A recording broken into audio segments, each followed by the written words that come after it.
एकजना मन्त्रीज्यू भ्रमणमा जानुहुन्छ, रुगाखोकी लाग्छ, अनि हेलिकप्टर पठाइन्छ, सेनाको स्काई ट्रक प्रयोग गरेर काठमाडौँ ल्याइन्छ र उहाँ के भयो भन्दा चाहिँ घरमा आराम गर्दै हुनुहुन्छ। नगर तिमीहरूको नेताहरूलाई त भाइलाई यहाँ हेलिकप्टर चाहियो, बिरामीको कुरा छोड्दैन भने अहिले यो आफूले आफूलाई चाहिँ के ठान्छ हो? यसले दुधमा नआएको महादेव ठान्छ कि क्या हो? ब्रेक सुमा पानीको मोटरमा सुन तस्करीहरू नि तिमीहरू,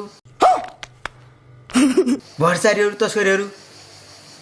ए बालेन शाह, अहिलेको समयमा देश बनाऊ नबनाए नबनाऊ, यस्ता भ्रष्टाचारीहरू तस्करीहरू चाहिँ बन्न भएन कि कुनै पनि हालतमा। कोच के कोच बालेन शाहले ढुक्क हुनुहोस् भनेर हामी 5 वर्ष ढुक्क छौँ है, तर 5 वर्षमा देश बन्छ भने हाम्रो एक्सपेक्टेसन होइन, हामीले राखेका छैनौँ त्यो।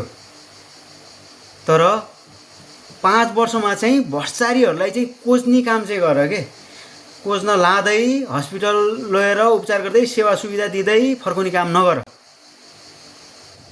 यस्तालाई चाहिँ राष्ट्रघातीहरूलाई चाहिँ कोच के